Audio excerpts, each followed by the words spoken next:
নমস্কার বন্ধুরা, সুনিতার হেসেলে সবাইকে স্বাগত। আজ আমি আপনাদের সঙ্গে শেয়ার করব ভীষণ মুখরোচক একদম বিয়েবাড়ির স্টাইলে আমের চাটনির রেসিপি।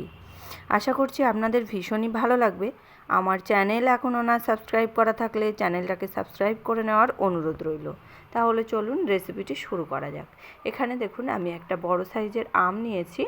এই আমটাকে আমি লম্বালম্বিভাবে কেটে নিয়েছি, আর আমটার কিন্তু আমি খোসা সমেতই কেটে নিয়েছি।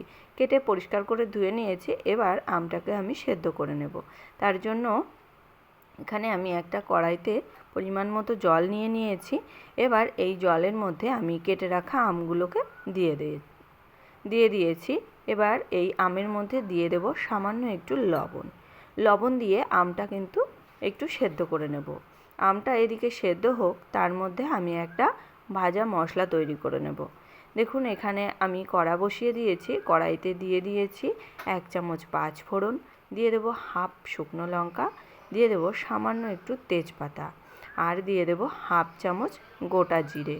খুব ভালো করে সমস্ত কিছু কিন্তু আমি ড্রাই রোস্ট করে নেব। হালকা আঁচে এই মশলাগুলোকে আমি খুব ভালো করে একটু ভেজে নেব। মশলা দিয়ে যখন সুন্দর গন্ধ বেরোতে শুরু করবে আর মশলাটা যখন এই রকম ফুটতে শুরু করবে, তখনই কিন্তু আমি মশলাটাকে নামিয়ে নেব। নামিয়ে এটা ঠান্ডা হয়ে গেলে আমি একটু দরদরা পেস্ট তৈরি করে নেব। একবারে কিন্তু মিহি পেস্ট তৈরি করব না। এদিকে দেখুন আমগুলোও কিন্তু সেদ্ধ হয়ে গেছে। আর আমগুলো কিন্তু আমি একবারে গলিয়ে সেদ্ধ করে নেইনি, আমি কিন্তু আস্তে আস্তে রেখেই আমটাকে সেদ্ধ করে নিয়েছি। এবার এই আমটাকে আমি একটা ছাঁকনির সাহায্যে তুলে রেখে দেব।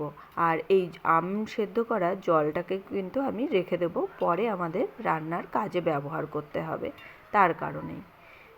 এবার আমি কড়াইটাকে আবারও পরিষ্কার করে ধুয়ে নিয়েছি। ধুয়ে নিয়ে এই কড়াইয়ের মধ্যে এবার আমি দিয়ে দেব একটা টেবিল চামচ পরিমাণে সাদা তেল। তেলের মধ্যে দিয়ে দেব সামান্য একটু 5 ফোড়ন, আর দিয়ে দেব একটা গোটা শুকনো লঙ্কা, দিয়ে দেব হাফ তেজপাতা। খুব ভালো করে ফোড়নটাকে একটু ভেজে নিয়ে নেব। ফোড়নের মধ্যেই দিয়ে দেব আমি সামান্য একটু হলুদ গুঁড়োটা দেওয়ার পরেই এখানে আমি দিয়ে দেব আম সেদ্ধ করে রেখেছিলাম যে জলটা, সেই জল এখানে দিয়ে দিয়েছি পরিমাণ মতো। এবার এর মধ্যে আমি দিয়ে দেব স্বাদ অনুযায়ী চিনি। এখানে আমের যেমন টক আছে সেই অনুযায়ী কিন্তু মিষ্টিটা ব্যবহার করতে হবে। এবার এখানে দিয়ে দিয়েছি সামান্য একটু লবণ। সমস্ত কিছু খুব ভালো করে মিশিয়ে নিয়েই এর মধ্যে দিয়ে দেব সেদ্ধ করে রাখা আমগুলো। এবার এই আমগুলো দিয়ে আমি কিন্তু 5 মিনিট মতো খুব ভালো করে এই চিনির রসের সঙ্গে কিন্তু ফুটিয়ে নেব।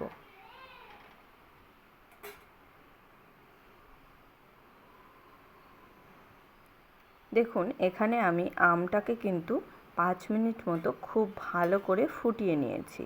এবার এর মধ্যে আমি দিয়ে দেব যে ভেজে রেখেছিলাম যে মশলাগুলো, সেই মশলার থেকে আমি হাফ চামচ মতো মশলার গুঁড়োটা এখানে দিয়ে দেব। খুব ভালো করে গুঁড়ো মশলাটাকে মিশিয়ে নিয়ে আমি আরও 3 থেকে 4 মিনিট মতো খুব ভালো করে একটু ফুটিয়ে নিলেই কিন্তু তৈরি হয়ে যাবে আমাদের একদম বিয়েবাড়ির স্টাইলে আমের চাটনি। বানানো খুবই সহজ আর খেতে হয় কিন্তু অসাধারণ। দেখুন আমের চাটনি কিন্তু তৈরি হয়ে গেছে। এবার আমি গ্যাসের আঁচটা অফ করে দেব। এটা এরকমই পাতলা নামাতে হবে, কেননা চাটনিটা যখন ঠান্ডা হবে তখন কিন্তু অনেকটাই ঘন হয়ে আসবে। তাহলে বন্ধুরা তৈরি হয়ে গেল আমার বিয়েবাড়ির স্টাইলে আমের চাটনি। আমার এই আমের চাটনির রেসিপি আপনাদের কেমন লাগলো অবশ্যই কিন্তু কমেন্ট করে জানাবেন। তাহলে বন্ধুরা আজকের মতো এই পর্যন্তই। আবার দেখা হবে নতুন কোনো রেসিপি নিয়ে। ভালো থাকবেন, সুস্থ থাকবেন। ধন্যবাদ।